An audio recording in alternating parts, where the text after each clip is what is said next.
Hello everyone, ಎಲ್ಲರಿಗೂ ನಮಸ್ಕಾರ. ನಾನಿವತ್ತು ನಿಮಗೆ ರೈಸ್ ಗೀರ್ ಹೇಗೆ ಮಾಡೋದು ಅಂತ ತೋರಿಸ್ತಾ ಇದ್ದೀನಿ. ಅದಕ್ಕೆ ಫಸ್ಟ್ ಒಂದು ಪಾತ್ರೆ ತಗೊಂಡು ಅದಕ್ಕೆ 1 ಲೀಟ್ರ್ ಆಗೋಷ್ಟು ಹಾಲು ಹಾಕ್ಕೊಬೇಕು. ಹಾಲು ಹಾಕ್ಕೊಂಡು ಅದನ್ನು ಚೆನ್ನಾಗಿ ಕಾಯಕ್ಕೆ ಬಿಡಬೇಕು. ಇನ್ನೊಂದು ಕಡೆ ನಾನು ಒಂದು ಬೌಲ್ ತೊಗೊಂಡಿದ್ದೀನಿ. ಒಂದು ಮೆಜರಿಂಗ್ ಕಪ್ಪಲ್ಲಿ 1 ಕಪ್ ಆಗೋಷ್ಟು ಬಾಸುಮತಿ ರೈಸ್ ತೊಗೊಂಡಿದ್ದೀನಿ. ಇವಾಗ ಈ ಅಕ್ಕಿನ ನೆನೆಸಿಡಬೇಕು.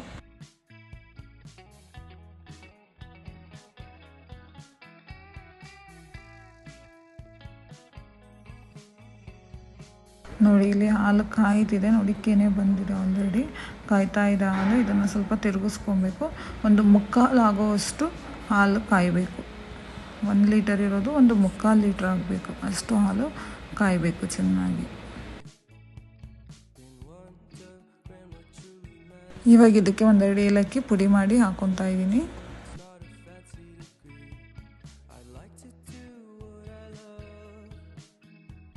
ಮಧ್ಯೆ ಮಧ್ಯೆ ತಿರುಗಿಸ್ಕೊತಾ ಇರಬೇಕು, ಇಲ್ಲಾಂದರೆ ಕೆನೆ ಎಲ್ಲ ಸೈಡಲ್ಲಿ ಕಟ್ಕೊಂಡ್ಬಿಡುತ್ತೆ.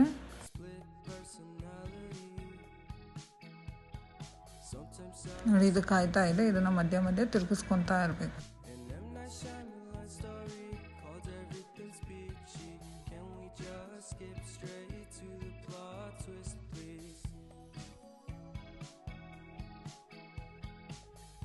ಇವಾಗ ಇದು ಹಾಲು ಕಾಯ್ದು ಗಟ್ಟಿ ಆಗಿದೆ. ಇವಾಗ ಇದಕ್ಕೆ ನಾನು ನೆನೆಸಿಟ್ಕೊಂಡಿದ್ದ ಅಕ್ಕಿನ ತೊಳೆದ್ಬಿಟ್ಟು ಹಾಕ್ಕೊತಾ ಇದ್ದೀನಿ. ಹಾಕ್ಕೊಂಡು ಕ್ಲೀನಾಗಿ ಮಿಕ್ಸ್ ಮಾಡ್ಕೊಳ್ಳಿ.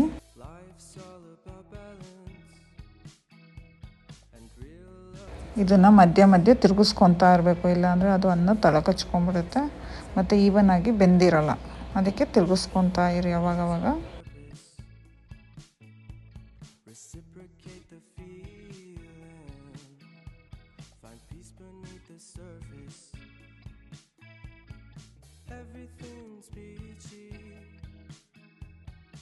Everything's peachy, split personality, sometimes sour, sometimes sweet, and M. Night Shyamalan story. ನೋಡಿ, ಇವಾಗ ಅಕ್ಕಿ ಆಲ್ಮೋಸ್ಟ್ ಬೆಂದಿದೆ. ಒಂದು 80% ಅಷ್ಟು ಬೆಂದಿರಬೇಕು. ಬೆಂದೆ ಎಲ್ಲ ನೋಡಿ ಹಿಂಗೆ ಕನ್ಸಿಸ್ಟೆನ್ಸಿ ಯಾವ ಥರ ಬಂದಿದೆ ಅಂತ.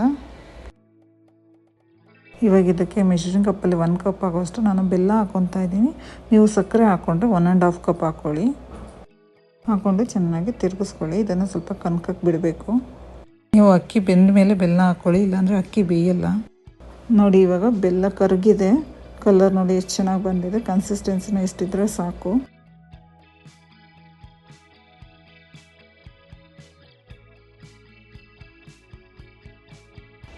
ಇವಾಗ ಇದಕ್ಕೆ ನಾನು ಸ್ವಲ್ಪ ಡ್ರೈ ಫ್ರೂಟ್ಸ್ ಹಾಕ್ಕೊತಾ ಇದ್ದೀನಿ. ಒಂಚೂರು ಕೊಬ್ಬರಿನ ಪೀಸ್ ಮಾಡಿ ಹಾಕ್ತಾಯಿದ್ದೀನಿ ಮತ್ತು ಒಂದು ಸ್ವಲ್ಪ ಬಾದಾಮಿ, ಗೋಡಂಬಿ ಹಾಕ್ಕೊತಾ ಇದ್ದೀನಿ.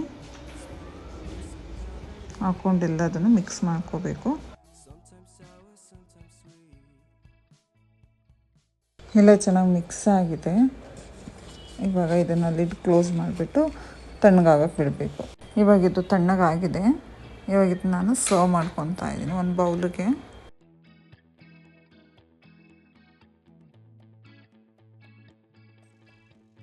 ಇದಕ್ಕೆ ನಾನು ಸ್ವಲ್ಪ ಚಾಪ್ ಮಾಡಿರೋದು ಡ್ರೈ ಫ್ರೂಟ್ಸ್ ಹಾಕ್ಕೊತಾ ಇದ್ದೀನಿ.